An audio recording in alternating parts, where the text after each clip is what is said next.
পৃথিবীতে এমন একটি সুন্দর মুসলিম দেশ রয়েছে যেখানে হজ না করা পর্যন্ত কোনো ছেলে বা মেয়ের সহজে বিয়ে হয় না, যেটা বিশ্বের বৃহত্তম পাম তেল উৎপাদনকারী দেশ হিসেবে পরিচিত, যেখানে প্রাচীন ঐতিহ্য, আধুনিকতা ও প্রাকৃতিক সৌন্দর্যের একাকার, যেখানে বিয়ের আগে রাতটা কনে তার বান্ধবীদের সাথে কাটাতে হয়। বর্তমানে এশিয়ার একটি সুন্দর মুসলিম দেশ হচ্ছে ইন্দোনেশিয়া। তবে এ দেশে প্রায় 8 লাখেরও বেশি মসজিদ রয়েছে, এমনকি সবচেয়ে ভূমিকম্প প্রাকৃতিক দুর্যোগ হয়ে থাকে এদেশে।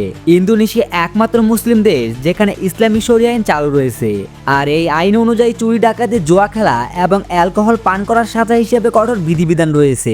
এমনকি এদেশে সুন্দরী মেয়েদের নাচ দেখলে আপনি মুগ্ধ হতে বাধ্য হবেন।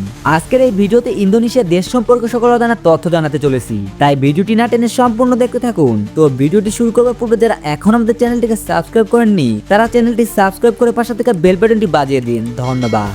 ইন্দোনেশিয়া দেশটি হচ্ছে দক্ষিণ পূর্ব এশিয়ার একটি মুসলিম দ্বীপ রাষ্ট্র।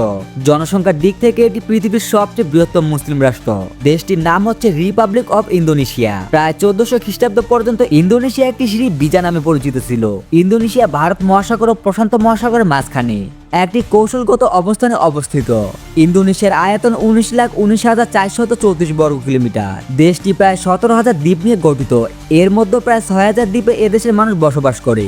ইন্দোনেশিয়ার মোট জনসংখ্যা 27,60,00,000। বর্তমানে ইন্দোনেশিয়াতে 23 কোটি মুসলিম নাগরিক বসবাস করে। ইন্দোনেশিয়া পৃথিবীর বৃহত্তম মুসলিম প্রধান দেশ। ইন্দোনেশিয়াতে প্রায় 700টিরও বেশি ভাষা রয়েছে। বালি ইন্দোনেশিয়ার 34টি প্রদেশের মধ্যে ক্ষুদ্র প্রদেশ, যার জনসংখ্যা 42 লাখ। ইন্দোনেশিয়ার রাজধানী জাকার্তা এবং দেশটির বৃহত্তম শহর। এটি প্রশাসনিক কেন্দ্রের পাশাপাশি একটি গুরুত্বপূর্ণ শিল্প, আর্থিক, ব্যবসায়িক ও ব্যবসার কেন্দ্র। নিউ ইয়র্ক সিটির আদালতে গড়ে উঠেছে এই মহানগরটি। এদেশের বৃহত্তম জনগোষ্ঠী ইসলামের বিধিবিধান কঠোরভাবে মেনে চলে।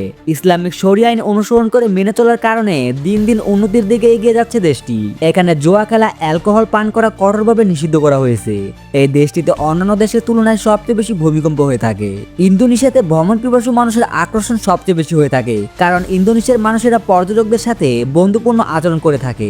আপনি জেনে অবাক হবেন যে এখানে বিয়েতে কোনো মেয়ে যদি সম্মতি দেয় এবং দুই পক্ষের কথাবার্তা যদি ফাইনাল হয়, তখন মেয়ের মাথা থেকে সামান্য চুল কেটে নিয়ে যায় ছেলের বাড়ির লোকেরা।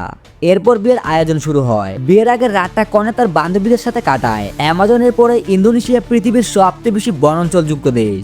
বিশ্বের সবচেয়ে বড় মুসলিম দেশ হচ্ছে ইন্দোনেশিয়া, যেখানে মুসলিম জনসংখ্যা বিশ্বের যে কোনো দেশের চেয়ে বেশি। ইন্দোনেশিয়াতে প্রায় 8 লাখেরও বেশি মসজিদ রয়েছে।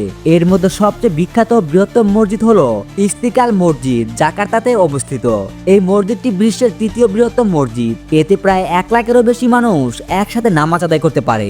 মাদ্রাসার ক্ষেত্রে ইন্দোনেশিয়া দেশটিতে সবচেয়ে বেশি মাদ্রাসা রয়েছে, যেখানে ইসলামের বিভিন্ন শাখার শিক্ষা দেওয়া হয়। ইন্দোনেশিয়ার সব মেয়েরাই স্কার্ফ পরে থাকে, আর বয়স্ক মহিলাদের বোরকা পরতে দেখা যায়। ইন্দোনেশিয়াতে বিয়ের ক্ষেত্রে একটি আইন প্রচলিত রয়েছে, যেখানে হজ পালন না করা পর্যন্ত কোনো ছেলে বা মেয়ের সহজে বিয়ে হয় না। ব্যাংক ইন্দোনেশিয়ার মুসলিমরা খায় না, তবে ইন্দোনেশিয়ার সরকার প্রতি বছর প্রায় 3000 টন ব্যাংক ফ্রান্সের রপ্তানি করে, এবং ইন্দোনেশিয়াতে প্রচুর পরিমাণে সামুদ্রিক মাছ পাওয়া যায়। ইন্দোনেশিয়ার মুসলিমদের প্রধান খাবার হিসেবে বিভিন্ন ধরনের স্থানীয় খাবার প্রচলিত রয়েছে, তবে সাধারণভাবে নাশি বা ভাত এছাড়া মাংস, শাকসবজি দিয়ে বিভিন্ন খাবার তৈরি করা হয়। ইন্দোনেশিয়ার মেয়েরা বাংলাদেশের ছেলেদের সবচেয়ে বেশি পছন্দ করে থাকে, কারণ বাংলাদেশি যুবকদের এদেশে প্রায় শতাধিক নারী বিয়ে করেন। ইন্দোনেশিয়ার নারীরা বলে যে বাংলাদেশিরা অনেক পরিশ্রমী এবং শিক্ষিত, তারা স্ত্রীকে মর্যাদা ও সম্মান দিতে জানে। এসব কারণে বাংলাদেশি যুবকদের বিয়ে করেছেন অনেক ইন্দোনেশিয়ান নারী। তো ভিউয়ার্স, এই ছিল আমাদের আজকের ভিডিওটি যদি ন্যূনতম ভালো লেগে থাকে তাহলে একটি লাইক করে কমেন্ট করে জানিয়ে দিবেন আপনার মতামত। আর হ্যাঁ, আপনি যদি আমাদের চ্যানেলে নতুন হয়ে থাকেন তাহলে চ্যানেলটি সাবস্ক্রাইব করে পাশে থাকা বেল আইকনটি বাজিয়ে দিবেন। এতক্ষণ সঙ্গে থাকার জন্য ধন্যবাদ। ভালো থাকবেন, সুস্থ থাকবেন।